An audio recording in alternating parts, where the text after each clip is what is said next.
I first knew about these vigils right at the very beginning when Sheena Graham-George put it out on Facebook, and always thought that I would like to come, but just wasn't sure about the right thing to do, the right things to say. But enough is enough now. It's just been too long and it's too heartbreaking. I'm just really pleased and proud to be here today to support the movement.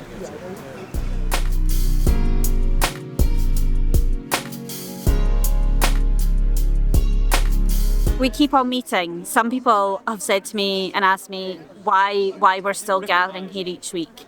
And we're gathering because the atrocities in Gaza aren't over. We know of the people that are still being killed in Gaza and in the West Bank. We know of the devastation that's there. We know of the aid and support that is needed to clear the rubble, to give burials to people who have passed, to retrieve all the bodies, to bring clean water, to bring medical supplies, to bring enough food and warmth. We're hearing of flooding that is happening, and the refugee camps, the people that are just under thin canvas and tarpaulins, who are having the very little they have flooded out as the weather turns. It's looking to be a bad winter in Palestine. And so we continue to meet because there isn't a permanent ceasefire. We don't have unrestricted humanitarian aid. There is not an end to Israeli involvement in Palestinian affairs.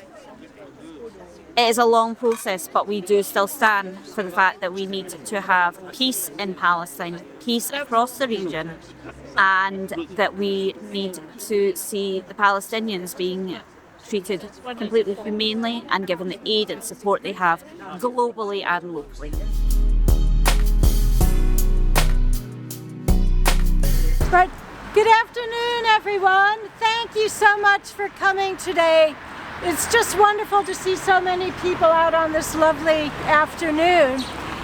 This week I was reading an article by a medic who has worked in Gaza, and she was explaining the last time that she was able to get in. She was working there 2 times in the last sort of year.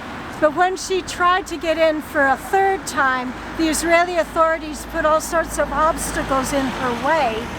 Only 50% of the medics who tried to go and volunteer there are accepted. So anyway, she eventually did get in. And she was describing her journey from the south near Rafah up to the north. And the words that she used were annihilation, complete annihilation, and Gaza was like a necropolis. So the image must have just been appalling. Total just destruction of every building, every medical center, school, whatever. So we do need to still keep coming out and saying that, you know, more equipment needs to be allowed in to start clearing the rubble. More food, medication, water, fuel, because people are still starving and suffering a lot. I don't want to be totally doom and gloom because there have been some positive things this week.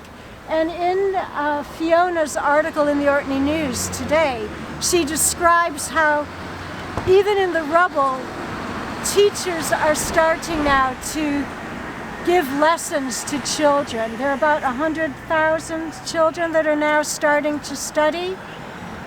It's only maybe a 1/3 or 1/4 of the children that need education, but at least it's a start. So Brian has just told me that he has a new supply of produce from Zaytoon. So we're coming up to Christmas. This is a good time to stock up on Christmas presents. And while I'm on that topic, Hope and Play has just publicized their new calendar for 2026, which is a beautiful piece of artwork from children in Gaza and how they're able to create beautiful prose and art, you know, in the rubble. it's just amazing. So look online, Hope and Play, if you would like to buy, their new calendar. So I would like to say once again, we're grateful to have these Gaza Faces posters. We haven't needed the waterproofing today, thank goodness, but they will come in handy for, the weeks that we're out again in rain. So I would just like to say thank you to everyone who's come along today, and we'll be back again next week. So thanks so much.